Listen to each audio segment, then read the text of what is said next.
मित्रांनो, पिंकीचा विजय असो या मालिकेच्या आजच्या भागामध्ये आता पिंकी म्हणत असते, धनी तुम्ही मला ओळखलत का? तेव्हा युवराज हो असं म्हणतो. दोघेही अजूनच एकमेकांना घट्ट मिठी मारतात. पण पिंकीचा हा सगळा काही भास असतो. युवराज तिच्यासमोर चुटकी वाजवतो आणि विचारतो काय झालं? तेव्हा पिंकी म्हणते काही नाही, तुम्ही माझ्या जखमेवर मलम लावलात, हे खूप छान काम केलं असं म्हणून ती आपल्या मनातल्या मनात भावना व्यक्त करत असते. युवराज मनातल्या मनात म्हणतो तुम्ही तर कारभारी आहात हे मला माहिती आहे, आणि जर कारभारी आहात तर मग अशा सर्वांसमोर का येत नाही? कोणती मजबुरी आहे जी तुम्हाला पिंकी रूपात येऊ देत नाहीये? उद्या अनंत चतुर्दशी आहे, माझाही नाईलाज होईल जर तुम्ही लवकरात लवकर खरी ओळख सांगितली नाही तर. माझं मन मला सांगते की तुम्ही कारभारी आहात. त्यावरती पिंकी आता मनातल्या मनात म्हणत असते, धनी माझी मजबुरी आहे, मी तरी काय करू? तर आता युवराज आणि पिंकी सारखे एकमेकांकडे पाहत असतात. मग नंतर आता पिंकी तेथून जाते. तर आता युवराजला खूप टेन्शन येतं की पुढे काय करावं, कारण पिंकी तर खरी ओळख सांगत नाहीये. तर दुसऱ्या दिवशी आता सगळेजण खूप खुश असतात. सुशीला म्हणते आज अनंत चतुर्दशी आहे, सगळी जबाबदारी सत्याने घेतली, कारण आता बापूसाहेब इथे नाही म्हटल्यावर त्यांना जबाबदारी तर घ्यायलाच हवी. तर इकडे डॉल्बी आणि युवराज हे दोघेही एकमेकांजवळ उभे राहिलेले असतात. तर आता डॉल्बीच्या मागे बरोबर निर्य असते. तेव्हा डॉल्बी म्हणतो, अरे युवराज दादा, तुला काही मागायचं असेल तर माग ना, कानात जाऊन सांगायचं, तुला माहिती आहे ना आपला बाप्पा नक्कीच इच्छा पूर्ण करतो. तेव्हा असं म्हणून आता तो निरीकडे पाहतो. तर निरी खूपच गोड लाजते. युवराजला समजलेलं असतं की त्या दोघांचं नक्की काय चाललंय. युवराज गालातल्या गालात हसतो आणि म्हणतो, अगोदर तू माग ना डॉल्ब्या. त्यावरती डॉल्बी म्हणतो, अरे दादा माझं मगाशीच मागून झालं. तर निरी अजूनच हसू लागते. मग त्यानंतर युवराज पुढे येतो, बाप्पासमोर हात जोडतो, प्रार्थना करतो, पुढच्या वर्षी माझी सरपंचीनबाई आणि मी दोघेही एकत्रच तुझी पूजा करणार आहोत, असाच आशीर्वाद मला दे. त्यावरती आता इकडे चित्रामध्येच पचकते की ह्या टवळीला जर राजभाऊजींनी मागितलं तर काय करायचं, आणि मला माहिती आहे असंच होणार आहे. त्यावरती आता सुशीला रागातच चित्राकडे पाहत म्हणते, ए तुझं कमी डोकं चालवू नकोस तू, असं म्हणून ती चित्राला आता गप्प करते. तर आता पिंकी ही युवराजकडे पाहतच राहते. मग त्यानंतर आता मिताली म्हणते की मला एक आज अनंत चतुर्दशीच्या दिवशी अनाउन्समेंट करायची आहे. त्यावरती चित्रा म्हणते, मिताली हे तुझं बरं आहे हां, कानात काही कुजबुज नाही, आपली डायरेक्ट अनाउन्समेंट करून टाकायची. तेव्हा काय अनाउन्समेंट आहे आम्हाला तरी सांग, असं चित्रा म्हणते. मला युवराजला काहीतरी द्यायचंय असं लाजूनच ती म्हणते. तेव्हा सर्वांनाच आता धक्का बसतो. आता मिताली खूपच लाजलेली पाहता सुशीला म्हणते, मिताली जरा लाजतीये, मीच अनाउन्समेंट करते, असं म्हणून तिने युवराजला देण्यासाठी एंगेजमेंट रिंग आणली आहे. लवकरात लवकर आम्ही त्या दोघांचा साखरपुडा उरकून घेणार आहोत, असं अनाउन्स आता सुशीला करते. तेव्हा आता पिंकी आणि युवराजला खूप मोठा धक्का बसतो. तर युवराज आता रागातच म्हणतो, कुणाला विचारून तुम्ही अनाउन्समेंट करताय, माझा काही विचार आहे की नाही? हा काय बावला बावलीचा खेळ लावलाय का तुम्ही? तर माईसाहेब आपल्या जागेवरच बसून घेतात. सुशीला म्हणते, काय झालं युवराज, तुला काही हा निर्णय आवडला नाही का?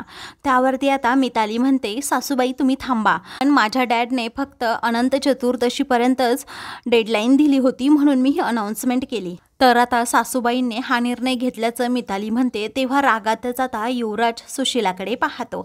तर मिताली म्हणते की युवी, तुला काही ऑब्जेक्शन असेल तर सांग, आपण या विषयावर नक्कीच डिस्कस करूयात. तर आता युवराज म्हणतो, माझ्या मतांना काही आदर आहे की नाही, माझं मत विचारात घ्यायचं आहे की नाही? या मनातल्या मनात पिंकी म्हणते, डायरेक्ट एंगेजमेंट रिंग ही तर मिताली जास्तच मध्ये मध्ये करतीये, जा उडत तिकडं, माझे धनी तुला होकार देणारच नाहीयेत. तर सुशीला आता मितालीची बाजू घेऊन पुढे युवराज बरोबर बोलायला जाते. तर आता सुशीला युवराजला समजावू लागते आणि म्हणते, अरे मी तुला सांगणारच होते. तेव्हा युवराज म्हणतो, कधी सांगणार होतात आईसाहेब तुम्ही, असं म्हणून तो आता खूपच चिडतो. तर मिताली लाजत असते. पिंकीला आता खूप वाईट वाटत असतं. त्यामुळेच ती म्हणते, धनी प्लीज तुम्ही असं काहीही करणार नाही आहे, ती मनातल्या मनात बोलत असते. तर युवराज म्हणतो, आता तुम्ही जर कारभारीणबाई असाल तर तुम्ही नक्कीच काहीतरी कराल, प्लीज तुम्ही काहीतरी बोला, म्हणून तो सारखा आता पिंकीकडे पाहत असतो. पिंकी ही युवराजकडे पाहत असते आणि म्हणते, धनी तुम्ही असं कधीही करू शकत नाही. त्यावरती आता युवराज म्हणतो की कारभारीणबाई प्लीज काहीतरी करा, नाहीतर माझाही नाईलाज होईल. जर तुम्ही खरंच कारभारीणबाई असाल तर आज काहीतरी चमत्कार नक्कीच कराल. तर आता युवराज थोडा पुढे होतो आणि पिंकीकडे पाहत असतो. सुशिलाला ही गोष्ट समजते, तेव्हा ती रागातच पिंकीकडे पाहू लागते. मग नंतर ती युवराजला फोर्स करू लागते, अरे एंगेजमेंट केल्याने कुठे काय बिघडतं, एंगेजमेंट करायची नाही, आपण नंतर करायची आहे, पण हिने ही जी रिंग आणली आहे ना ती बोटात घालून तर बघ माप वगैरे व्यवस्थित आहे की नाही. तेव्हा मिताली आता लगेच एंगेजमेंट रिंग काढते. तर पिंकी त्याकडे पाहतच, पिंकी अगं काहीतरी कर, तुझी काहीतरी आयडियाची कल्पना लढव, असं मनातल्या मनात म्हणतात. चित्रा आणि सुशिला म्हणतात डायमंडची रिंग आहे. तर चित्रा म्हणते, अहो भाऊजी हात पुढे करा ना आणि घालून घ्या बोटात अंगठी, कारण किती छान डायमंडची अंगठी आहे ती. तेव्हा सुशिला म्हणते, खरंच ना खूप छान अंगठी आहे. म्हणून आता ती युवराजचा हात पुढे घेते.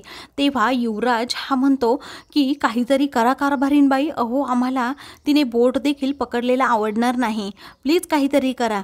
त्यावरती इकडे पिंकी म्हणते, ह्या तडमडीला मी बघूनच घेते आता. तेव्हा ती जरा पुढे येते. मिताली आता युवराजचा हात हातात घेते. तर युवराज सारखा पिंकीकडे पाहत असतो. तेवढ्यातच पिंकी आता पुढे होते. तर मिताली युवराजच्या बोटात जेव्हा आता अंगठी घालणार असते, नेमकी त्याच वेळी पिंकी जोरातच शिंकते. ही मितालीला जोराचा धक्का देते. तर मिताली खाली पडते. हातातून सुद्धा ती अंगठी सुटून जाते. तर युवराज आता गालातल्या गालात हसू लागतो. सगळेच जण आता घरातील मिळून अंगठी शोधत असतात. नेमकी पिंकीच्या समोर ती अंगठी पडलेली असते, ती पिंकीला दिसते. तेव्हा पिंकी म्हणते, बापरे ही तर अंगठी माझ्यासमोरच आहे, देवाने पण कसा चमत्कार घडवून आणलाय, असं म्हणून ती आता पटकन पायाने ती अंगठी स्वतःजवळ घेते आणि हातात घेऊन खाली बसते. म्हणते की आता काहीतरी आयडियाची कल्पना करावी लागेल, 2चे 3 3चे 4 करायलाच हवे, असं म्हणून ती सर्वांनावर अंगठी दाखवते आणि म्हणते, अंगठी सापडली. तेव्हा घरातील सर्वजण आता तिच्याकडे येतात. मिताली तिच्या हातातून ती अंगठी घेणार असते. नेमकी त्याच वेळी पिंकी आता युवराजच्या बोटात अंगठी घालते आणि म्हणते, एकदम फिट अंगठी बसला युवराजांच्या बोटामध्ये. तेव्हा आता युवराजला समजतं खरी तर हीच पिंकी आहे, त्याला आता खात्री पटलेली असते. मग नंतर आता पिंकी म्हणते, सासूबाई लडका तो फिट है आणि अंगठी भी. त्यावरती आता युवराज गालातल्या गालात हसत असतो आणि म्हणतो, हीच खरी आहे पिंकीगिरी, तुम्ही कितीही माझ्यापासून काहीही लपवलं ना तरीही ही पिंकीगिरी कधीही लपवू शकत नाही कारभारीन, असं म्हणून आता युवराज सारखा तिच्याकडे पाहत राहतो. मितालीला आता खूप राग येतो. मिताली काही बोलणार असते, तेवढ्यातच आता डॉल्बी गणपती बाप्पा मोरया असं मोठ्याने बोलतो. सुशिला खूपच चिडते आणि म्हणते, काय ग, कुठल्या अधिकाराने तू त्याच्या बोटामध्ये अंगठी घातलीस. वरती पिंकी म्हणते, मी फक्त हेल्प केली, बाकी काहीही नाही. तर आता युवराज हा सारखाच पिंकीकडे पाहत असतो. सुशिला आणि मितालीच्या तळपायाच्या आग मस्तकात जाते. मिताली रागात म्हणते, काय ग, तुला कुणी सांगितलं होता मध्ये मध्ये शहाणपणा करायला. त्यावरती पिंकी म्हणते, अहो मी तुम्हाला फक्त हेल्प केली, बाकी काही नाही. आता मी हिला काय काय करते ते बघस तू युवराज. आत्तापर्यंत मी गप्प होते, परंतु आता इथून पुढे गप्प बसणार नाही, असं रागातच सुशिला म्हणते. त्यावरती पिंकी सुशिलाकडे पाहतच राहते आणि म्हणते, मी काय केलं एवढं. सुशिला म्हणते, आता तू या घरात राहणार नाहीस. तर आता मित्रांनो, पुढील भागामध्ये पिंकीला घरातून बाहेर काढण्यासाठी युवराज स्पष्टपणे नकार देतो. हा सुशिला म्हणते की जर ही मुलगी या घरात राहणार असेल तर मी हे घर सोडून जाणार. अशाच मालिकेंचे पुढील भाग पाहण्यासाठी चॅनलला सबस्क्राईब